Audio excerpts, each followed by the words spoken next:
Morning সবাইকে, welcome to my blog.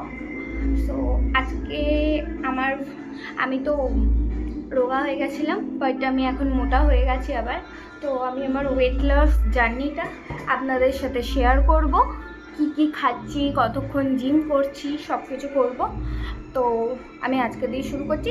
Anyways, আমার gym complete হয়ে গেছে।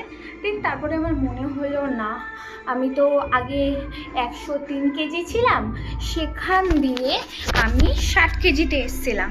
60 কেজিতে আসার পরে এখন আমি এসছি 75।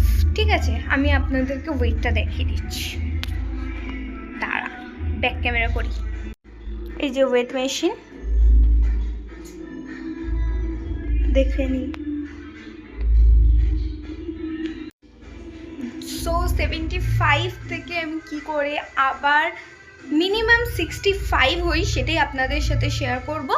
তো এভরিডে আমি কি কি করছি, কি কি ডায়েট করছি না করছি, সবই আপনাদের সাথে শেয়ার করব।